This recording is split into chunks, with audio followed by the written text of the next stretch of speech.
एक truck driver को sex worker यानी कि आम भाषा में कहें तो कोठे वाली लड़की से प्यार हो जाता है और इस कोठे वाली लड़की को भी ट्रक ड्राइवर से प्यार हो जाता है।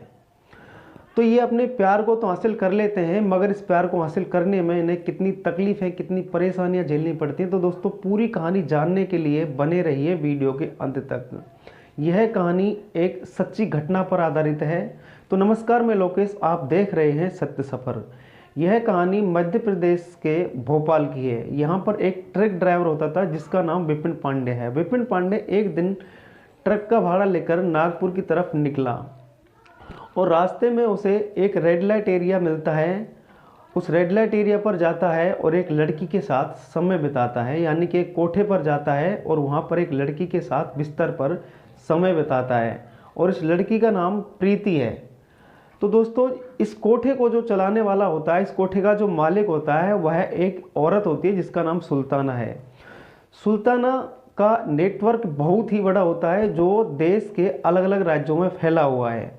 अगर सुल्ताना के कोठे से अगर कोई भी लड़की अगर भागना चाहती थी, वहाँ से जाना चाहती थी, वहाँ से आज़ाद होना चाहती थी, तो ये सुल्ताना के आदमी और सुल्ताना उस लड़की को कहीं से भी उठाकर ले आते थे और उस लड़की को बहुत ही खौफनाक यातनाएं देते थे, जैसे कि उस लड़की को मारना, पीटना बुरी तरीके से और उसके जख्मों पर नमक मिर्च डाल देना और उसके पैरों में हमेशा के लिए कीले ठोक देना।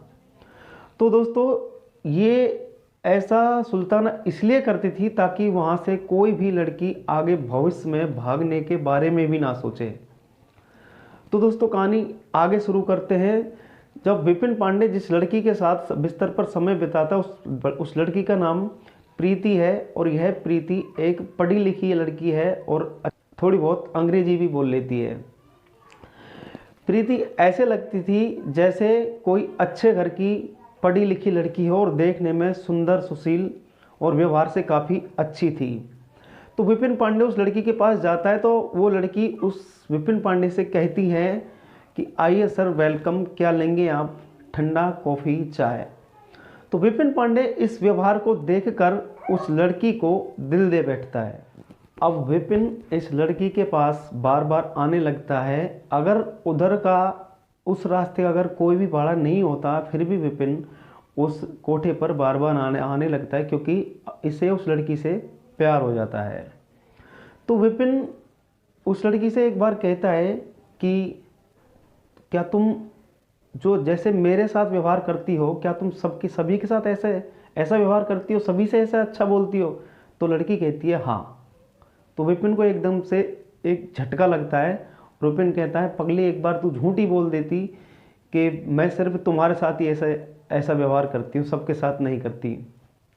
तो दोस्तों, कहानी फिर आगे बढ़ती जाती है। विपिन आने लगता है बार बार और दोनों बातचीत करने लगते हैं। तो विपिन एक दिन उससे बोलता है कि तुम्हें पता है कि मैं यहाँ पर क्यों आता हूँ? तो लड़की कहती है, मुझे पता है, तुम यहाँ पर सिर्फ मेरे लिए आते हो। तो विपिन कहता है, तुम मेरे लिए खास हो, क्या मैं भी तुम्हारे लिए खास हूँ? तो इतने में ही वहाँ का जो पहरेदार होता है, वहाँ का चौकीदार होता है, वो दरवाज़ा खटखटाने लगता है और बाहर आने के लिए कहता है, क्योंकि उसका समय हो चुका था। तो विपिन जाते जाते कहता है कि मैं फिर वापस आऊँगा और मुझे बता देना कि मैं तुम्हारे लिए खास हूँ या नहीं। तो विपिन फिर अगली बार आता है और लड़की उससे ऐसे ही बात करती है, आइए सर, वेलकम, क्या लेंगे आप, ठंडा, कॉफ़ी, चाय? तो विपिन कहता है कि हाँ ज़रूर लेंगे, चाय लेंगे, लेकिन वो भी तुम्हारे हाथ की, गर्मा गर्म, लेकिन अपने घर की रसोई की। तो लड़की अचानक से चौंक जाती है, हैरान हो जाती है। लड़की कहने लगती है कि सर, जो आप सोच रहे हो वो नहीं हो सकता। विपिन कहता है, चलो ये सब छोड़ो, आप कुछ अपने बारे में बताइए। विपिन कहता है कि फैमिली में 3 मेंबर हैं, मम्मी है, पापा है और मैं एक ट्रक ड्राइवर हूँ। तो लड़की कहती है अपने बारे में कि मैं एक वैश्यावृत्ति जो बरादरी होती है उसी से आती हूँ। मेरी माँ यही काम करती थी। जब मैं 10वीं क्लास में पढ़ती थी तो मेरी माँ मुझे छोड़कर चली गई, वह गुजर गई। और जब से हमारे दिन बुरे होने लगे, घर में पैसे की ज़रूरत होने लगी और मेरे पापा जो हैं उसकी यादों में पीने लगे और फिर अब घर में पैसे की आमदनी ख़त्म हो चुकी थी, तो अब मुझे मजबूरन ये काम करना पड़ा, लेकिन मेरी माँ नहीं चाहती थी कि मैं ये काम करूं। मेरी माँ चाहती थी कि मैं पढ़ लिख कर एक अच्छी सी नौकरी करूं।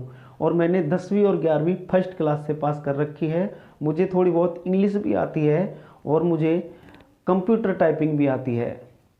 लेकिन जब से मेरी माँ मुझे छोड़कर गई है, तब से लेकर अब आज तक मैंने यही सोच लिया कि मेरी ज़िंदगी में यही सब कुछ है, और मैंने ये स्वीकार कर लिया। लेकिन मेरी माँ के गुजर जाने के कुछ दिन बाद मेरे पापा दूसरी शादी कर लेते हैं, और दूसरी शादी करने के बाद जब उन्हें पैसे की ज़रूरत पड़ती है तो सौतेली माँ मेरे पापा के साथ मिलकर मुझे मेरे मौसे को बेच देती है, और मुझसे कहते हैं कि अपने मौसे के पास घर पे जाओ और वहाँ कुछ दिन तक घूम के आओ। लेकिन मैं वहाँ पर जब जाती हूँ तो मुझे पता चला कि मुझे 9 लाख रुपए में मेरी सौतेली माँ ने, पापा ने बेच दिया है। अब मेरा मौसा मुझसे धंधा करवाने लगा, और मेरी सारी जो मुझे जिस भी चीज़ की ज़रूरत पड़ती थी मुझे लाने लगा। तो मेरी सारी ख्वाहिशें पूरी करने लगा, क्योंकि मैं एक उनके लिए एक पैसे छापने की, नोट छापने की मशीन जो थी। तो एक दिन क्या होता है, ये जो मेरे मौसा हैं ये सुल्ताना के कोठे पर जाते हैं और मेरा सौदा कर देते हैं, क्योंकि इन्होंने जो 9 लाख रुपए जो मेरे दिए थे, इनको कहीं ना कहीं वो डबल करने थे और बहुत ही जल्दी करने थे। तो सुल्ताना के पास आता है और सुल्ताना से बोलता है कि हमारे पास एक लड़की है, बहुत ही सुंदर है, सुशील है और इंग्लिश भी बोल लेती है। तो उस मौसा उस जो लड़की है, प्रीति है, उसका 18 लाख में सौदा कर देता है। तो प्रीति कहती है मैं जब से लेकर अब तक यही कस्टमर को खुश करती हूँ। तो विपिन कहता है अच्छा चलो ये सब छोड़ो, ये सब ठीक है। अब वो डायरेक्टली बोलता है विपिन, क्या तुम मुझसे शादी करोगी?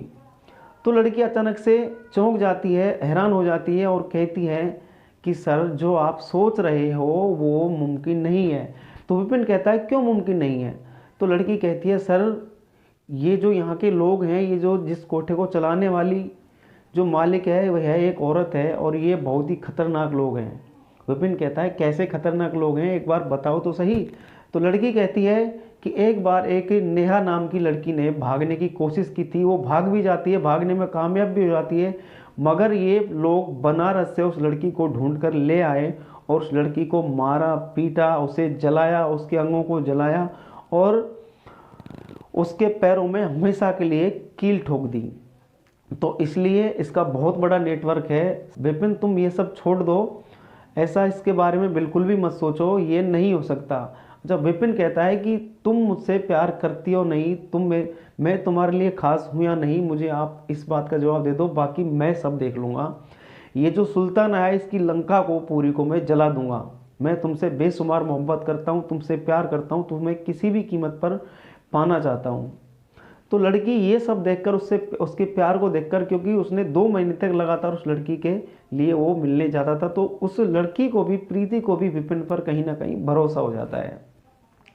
अब दोस्तों जब लड़की हाँ कर देती है तो विपिन प्लानिंग करने लगता है कि ये लोग कब सोते हैं, कब जागते हैं, कहाँ जाते हैं, कब खाते हैं, कब ये लोग यहाँ से दूर होते हैं। तो विपिन पहले 12 बजे आता था, फिर 11 बजे आने लगा, फिर 10 बजे आने लगा, फिर 8 बजे, फिर 7 बजे, फिर 6:30 बजे। तो विपिन को लगा कि यार जो सुबह का टाइम है वो एकदम परफेक्ट है, क्योंकि सुबह के वक्त ये सुल्ताना के जितने भी पहरेदार थे, जितने भी सांड थे, वो सोए हुए रहते थे। तो विपिन फिर उस लड़की के पास आता है, प्लानिंग करता है सुबह के वक्त की, और उस लड़की को पूरी कहानी यानी कि पूरी प्लानिंग बता देता है कि मैं कल आऊँगा 6 बजे और मुझे तुम बिल्कुल तैयार मिलना। तो विपिन फिर अगले दिन 6 बजे आता है और प्रीति उसके मुताबिक बिल्कुल तैयार मिलती है, और वहाँ पर वो भागने में कामयाब होते हैं, वहाँ से निकलने में ये लोग कामयाब होते हैं। अब ये निकल कर दोस्तों इसका एक मामा होता है विपिन का, जो कि दिल्ली में शकूरपुर में रहता है। तो विपिन के मामा के पास विपिन जाता है। विपिन कहता है कि मेरा मामा है, लेकिन मेरा मामा कम, दोस्त ज़्यादा है, हमारी हेल्प करेगा, हमें किसी भी तरीके से परेशान नहीं होने देगा। तो विपिन वहाँ पर जाता है, मामा से बात करता है, और मामा एकदम से चौंक जाता है कि विपिन ये कौन है? तो विपिन कहता है मामा जी ये हमने शादी कर ली है, हमने कोर्ट मैरिज कर ली है और ये एक अच्छे घर की पढ़ी लिखी लड़की है। तो विपिन का मामा कहता है क्या तुमने घर पे बताया? विपिन मना कर देता है कि मैंने घर पे नहीं बताया, क्योंकि अगर मैं घर बता देता तो पापा और मम्मी दोनों नाराज़ हो जाते। मैं धीरे धीरे उनको बता दूंगा, जैसे ही समय बीतेगा मैं धीरे धीरे बता दूंगा, उनको पता लगेगा, ताकि वो उनको इतना बुरा ना लगे। वो विपिन उस लड़की से कोर्ट मैरिज कर लेता है, वो लोकल आधार कार्ड बनाता है और उसका नाम वो ज्योति रखता है दोस्तों। अब वो ज्योति के नाम से वहाँ पर रहने लगते हैं, उनकी हंसी खुशी ज़िंदगी चल रही होती है। लेकिन कुछ दिन बाद, 10-12 दिन बाद अचानक से उसके घर पर, यानी कि विपिन के मामा के घर पर एक SUV गाड़ी आती है, सूमो, और उसमें सुल्ताना और सुल्ताना के आदमी होते हैं। उस वक्त चंदा छत पर कपड़े सुखाने गई थी। अब सुल्ताना को ज्योति देख लेती है, यानी कि प्रीति देख लेती है, और प्रीति एकदम से घबरा जाती है और वो उसके मन में वही ख्याल आने लगते हैं कि मैं वापस चली जाऊंगी और मुझे ऐसे ऐसे मारेंगे, मेरे पैरों में कील ठोक देंगे। और दोस्तों एक बात यह भी थी कि उस रेड लाइट एरिया की, उस सुल्ताना के कोठे की वो ही एक इकलौती लड़की थी जिसने उस कोठे की शोभा बढ़ा रखी थी। उसी की वजह से वहाँ पर कस्टमर ज़्यादा आते थे। अब सुल्ताना को किसी भी कीमत पर वो लड़की चाहिए थी। सुल्ताना कहती थी कि ये ही हमारी एक नोट छापने की मशीन है, जो विपिन भगा कर ले गया है। अब वो सुल्ताना उसके जो विपिन का मामा होता है उसके दरवाजे को जोर जोर से खटखटाती है। विपिन के जो मामा था उनका एक लड़का भी होता है जिसका नाम गौरव होता है। अब जोर जोर से दरवाज़ा खटखटाते हैं और चिल्लाने लगते हैं कि दरवाज़ा खोलो। इतने में ही वो गौरव आता है और दरवाजे को खोलता है और कहता है क्या है, आप इतने क्यों चिल्ला रहे हो? तो अचानक से वो लोग उस गौरव को धक्का दे देते हैं और कहते हैं कि हमारी प्रीति कहाँ पर है, हमारे हवाले करो। तो जो उसकी मामी होती है, विपिन की मामी होती है, वो कहती है कैसी प्रीति, हमारे पास तो ज्योति है जो कि हमारे भतीजे की बहू है, जिसका नाम तो ज्योति है, ये देखो फोटो। अब जैसे ही वो फोटो दिखाती है सुल्ताना को, तो सुल्ताना अचानक से गुस्से में हो जाती है, उस फोटो को पहचान लेती है और कहती है कि यही हमारी प्रीति है, इसे हमें दो। तो वो फोटो को देखकर घर में चारों तरफ ढूंढने लगते हैं, लेकिन उन्हें प्रीति कहीं नहीं मिलती है। नहीं मिलने पर वो बहुत नाराज़ हो जाते हैं, उनके साथ मारपीट करने लगते हैं और उस गौरव को, जो लड़का होता है उनका मामा मामी का, उसको वो उठाकर ले जाते हैं और कहते हैं अपना बेटा ले जाओ और हमारी प्रीति दे जाओ, और तुम्हारे पास सुबह दोपहर के कल 12 बजे तक का वक्त है। अब दोस्तों ये सब देखकर, ये सब सुनकर प्रीति वहाँ से छत से कूदकर फरार हो जाती है। वो भागने में कामयाब होती है, वो उनके हाथ नहीं लगती है। अब दोस्तों अब ये लोग उनसे मन्नतें मांगते हैं, काफ़ी पैर पकड़ते हैं, काफ़ी गिड़गिड़ाते हैं। ये सारे हथियार लेस थे, सबके पास कट्टा था, देसी कट्टा था और चाकू छुरे थे। ये लोग काफ़ी उस गौरव को छुड़ाने के लिए काफ़ी गिड़गिड़ाते हैं, काफ़ी मन्नतें मांगते हैं, लेकिन वो इनकी एक नहीं सुनते और उसको उठाकर, गौरव को उठाकर ले जाते हैं।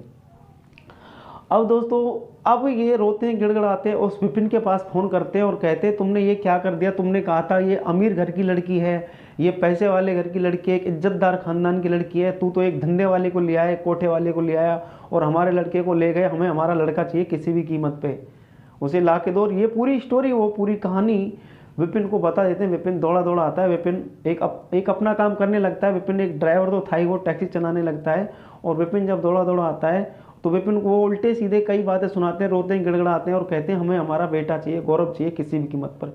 विपिन कहता है मामा जी यह समय लड़ने झगड़ने का नहीं है, यह समय हमें कुछ और करना चाहिए। तो विपिन अपने मामा मामी को लेकर पुलिस स्टेशन जाता है और पुलिस को पूरी कहानी बता देता है।